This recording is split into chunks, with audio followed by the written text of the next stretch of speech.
turabasuhuje inshuti zacu bakunzi bacu mudukurikirana umunsi ku wundi kuri channel Focus Studio TV.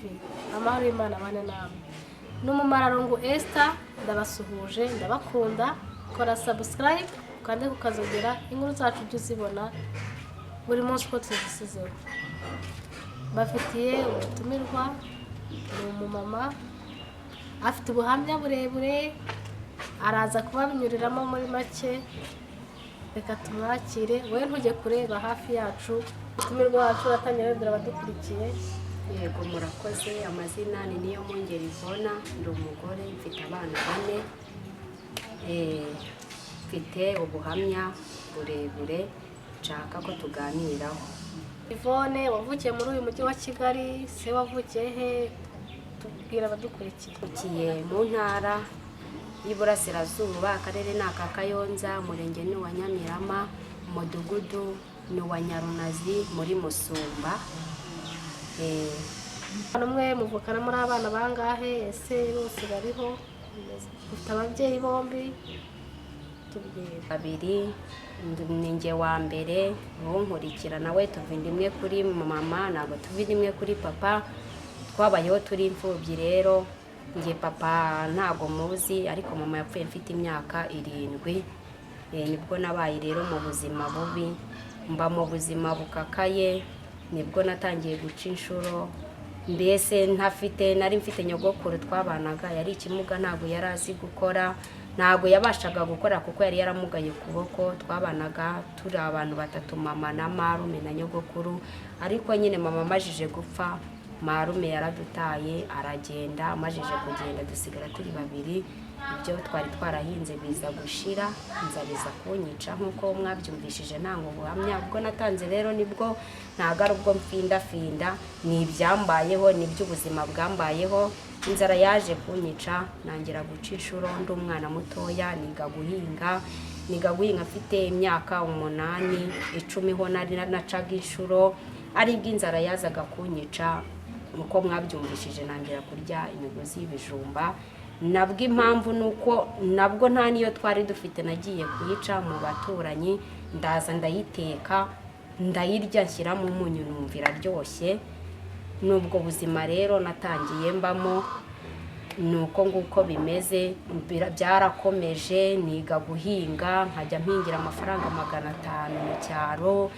Mbese inzara rimwe yaranyishe, nkajya ngenda kwa kundi basarura ibishyimbo, nkatoragura ibishyimbo, nabona nkuyemo n'inusu y'ibishyimbo, nkaza nkajya mu rutoki cyangwa ahantu baba barakuye ya mateke, nkashakaho ziranguri z'amateke baba barakuyeho, nkashyira kuri bya bishyimbo, ngateka tukarya. Ubuzima burakomeza, niga guca inshuro nyine ndi umwana mutoya. Ubuzima burakomeza nyine, ndakomeza, ariko ubu ngubu aho bigeze, Imana hari ikintu yakoze, nubwo buzima nabayemo mu cyaro. Utubwiye ko watangiye guca inshuro uri umwana muto, bivuze ko utigeze ukandagira mu... Ntabwo nawurangije kuko nari mfite imyaka 7 nibwo mama yahise apfa. Ahantu hambere wakoze akazi wahamaze amezi angahe? Nahamaze amezi 2.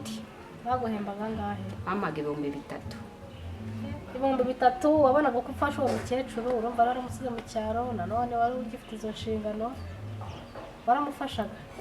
Ntabwo namufashaga kuko nicaga ibintu rimwe nkacyura n'1,000, ayandi banze kuyama kubera ibintu namenye bakampata, nyine nkacyura n'1,000. Nagenda nkongera nkakubita ukwezi mu rugo, bakongera bakanyanga, nabo bakongera bakansohora hanze, nkasubira mu kazi ko mu rugo. Ni gutyo byagendaga. Ubuzima buhamya ni burebure. Nyuma waje kureka akazi ko mu rugo, byaje kugenda gute? Tubwire muri make. Naje kukareka nyine, aribwo nahuraga n'umugabo wanjye, namushatse ndi mutoya, nabwo urumva ko nta myaka nari mfite yo gushaka. Nuko nguko byagenze, narashatse nyine shaka ndi mutoya, ariko ngeze no mu rugo nabwo biranga.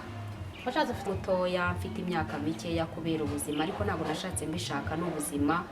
Njyewe narabwiye Imana ntuzamo umugabo ndi mutoya, iramumpa. Nuko nyuma nabwo byaje kwanga, ariko nyuma naje kwakira Umwami n'Umukiza, menya gukorera Imana, nibwo nabonye amahoro yo mu mutima.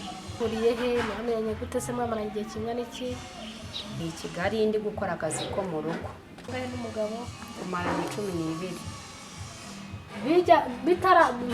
mujya ku bana uvuze ko byaje kwanga byanze mumara imyaka 12.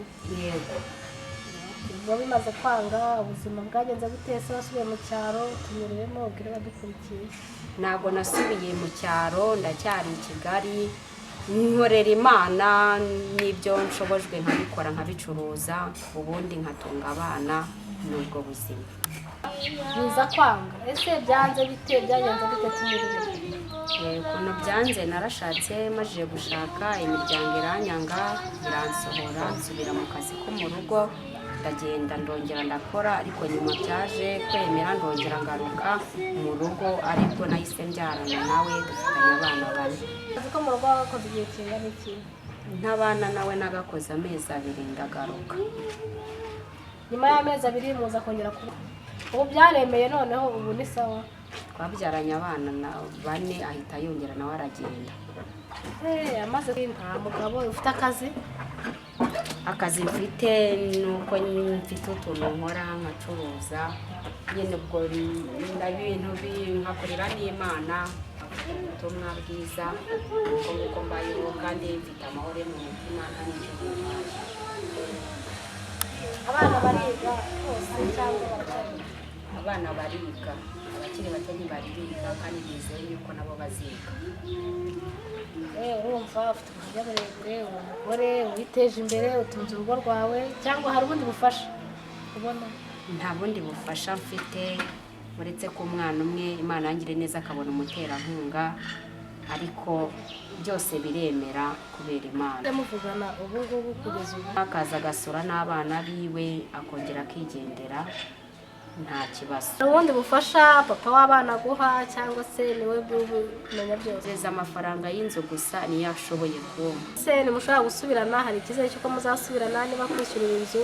Icyizere ko azagaruka mukongera mukabana mukarera abana? Icyuko azagaruka njyewe ntacyo mfite, gusa naho yagaruka namwemera kuko twarabyaranye, nta wundi mugabo nigeze mbyarana nawe, kandi naho atagaruka nabwo ntacyo bintwaye. Icya mbere ni ukwizera Imana. Inama aho badukurikiye, hari umuntu bumva ko niba umugabo amusitaye aragenda ab'indaya yigurishe akore ibintu bibi, wabagiriye ihe nama? Nkawe urakora ugatunga umuryango wawe nta kibijyamo, wabagiriye ihe nama badukurikiye nabo? Inama nabagira ni uko basenga, barangiza bagakora, Imana ikabaheramo umugisha mu byo bakora, bagatunga umuryango, n'Imana iramanuka ikagufasha. Ariko wagiye kwicuruza ukagenda nyine ukajya kwiba ugakora ibintu byangwa n'amaso y'Uwiteka, nta kintu Imana ishobora kugufasha, niwo hahandi uzandagara ukarara ku muhanda wanyweye wasinze, abantu bakakureba, nta n'uwakugirira impuhwe kubera yuko uba wiyandaritse. Wagiye gusambana cyangwa ukajya kwiba, ntabwo icyo gihe Imana ibireba neza, nta n'ikintu yagufasha. Ariko iyo ukiranutse ukegera Imana, ukegera Umwami n'Umukiza, niyo handa guhereza amahoro yo mu mutima, waba ufite n'ibibazo ugasinzira kubera ko Imana iramanuka ikabana nawe.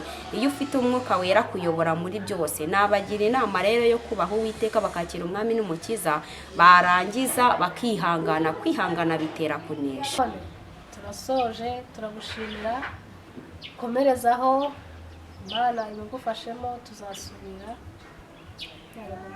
Murakoze, namwe Imana ibahe umugisha. Kugira ikintu ambaza yampamagara kuri 0787522724, kandi mbibutsa ko abadamu bahuye n'ibibazo nk'ibyo nahuye nabyo bakihangana bagakomera bagasenga Uwiteka. Imana niyo gisubizo cya nyuma cya byose. Murakoze. Dukurikiye murumva ko akazi kose wagakora, kugira ujye mu buraya, ujye kwiba, usange abana bawe nta burere ubaha, wakora akazi kose ugatunga umuryango wawe, Imana yaguha umugisha. Murakoze cyane. Ni Umumararungu Esther, ndabakunda. Kora subscribe kandi kukazogera inkuru zacu ujye uzibona. Ndabakunda cyane. Bye bye.